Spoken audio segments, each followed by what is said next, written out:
Le 7 octobre 2023, le Hamas a déclenché une action terroriste armée dans le sud d'Israël. Des zones militaires et civiles ont été visées par des milliers de roquettes et l'infiltration de commandos. Des centaines de morts ont été déplorées. Selon les chiffres de l'ONU et l'UNICEF, actuellement plus de 137 otages israéliens sont encore retenus par le Hamas. Nous demandons leur libération. Des familles sont endeuillées par la perte d'êtres chers et nous partageons leur peine. En Israël, au 4 décembre, le bilan faisait état d'au moins 1200 morts, dont 35 enfants et plus de 7500 blessés. Dans la bande de Gaza, 15 523 personnes, dont plus de 5 350 enfants et moins de 3 250 femmes sont décédées. Près de 30 000 personnes ont été blessées, dont 9 000 enfants. Au moins 4 500 personnes, dont 3 500 enfants, sont portées disparues. Les femmes et les enfants représentent 70% des victimes. En Cisjordanie, au moins 65 enfants ont été tués et de nombreux autres ont dû quitter leur foyer. Depuis le 7 octobre, un grand nombre de travailleurs humanitaires ont été tués, dont 109 des Nations Unies. 81% des hôpitaux ne fonctionnent plus. Plus de 1,8 million de personnes ont été déplacées à l'intérieur du territoire, la moitié étant des femmes et des enfants.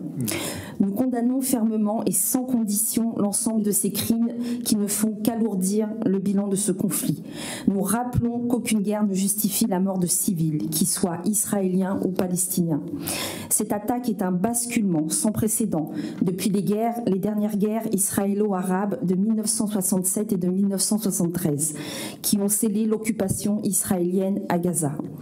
Pourtant, depuis plusieurs années, de nombreuses collectivités françaises ayant des partenariats avec des institutions, des villes et des camps palestiniens en Cisjordanie, dont Jérusalem-Est, ont alerté à maintes reprises le gouvernement français sur la dégradation politique et humanitaire en Palestine.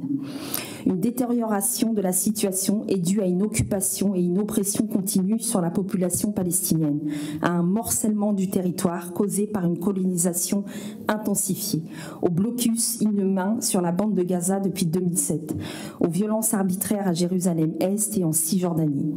C'est donc une population palestinienne meurtrie, humiliée, spoliée, mais résolument résiliente qui subit quotidiennement les exactions des autorités israéliennes et des colons sur des territoires qu'ils occupent illégalement selon le droit international.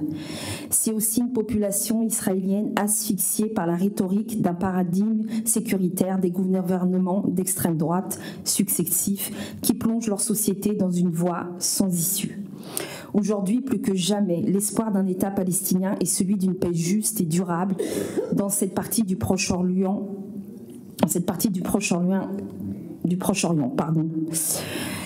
s'éloigne, oui. La France, qui s'est toujours tenue aux côtés du droit international en s'attachant aux résolutions des Nations Unies, doit dénoncer fermement l'escalade de la violence qui ne date pas du 7 octobre. La France doit fermement tenir sa position historique, fin de la colonisation et établissement d'un État de Palestine avec Jérusalem comme future capitale des deux États. Le président Emmanuel Macron doit tenir la ligne de la diplomatie française. Nous sommes profondément convaincus que c'est par le courage et par l'action politique franche et résolue de la France et de toute la communauté internationale que la paix sera rétablie au Proche-Orient. Considérant la catastrophe humanitaire dans la bande de Gaza depuis la reprise des hostilités le 7 octobre 2023, considérant le partenariat engagé entre la ville de Bethsira et la ville de Montreuil, considérant l'engagement des collectivités territoriales françaises dans la coopération décentralisée et leurs actions pour une paix juste et durable au Proche-Orient, considérant la résolution 181 du 29 octobre 1947 de l'Assemblée générale des Nations unies prévoyant la création de deux États, israéliens et palestiniens, considérant la résolution 1994 de l'Assemblée générale des Nations unies relative au droit au retour des réfugiés palestiniens, considérant la résolution 242 du 22 novembre 1967 du Conseil de sécurité des Nations unies condamnant l'acquisition de territoires par la guerre et demande le retrait des forces armées israéliennes des territoires occupés.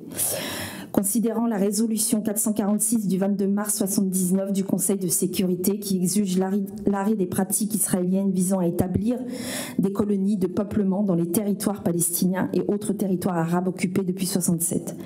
Considérant les résolutions 476 et 478 du 30 juin 80 du Conseil de sécurité des Nations Unies sur la préservation du statut de Jérusalem et déclarant nulle et non avenue la décision d'Israël de modifier le statut de Jérusalem. Considérant que le Parlement a invité le gouvernement français à reconnaître l'État de Palestine en vue d'obtenir un règlement définitif du conflit le 2 décembre 2014.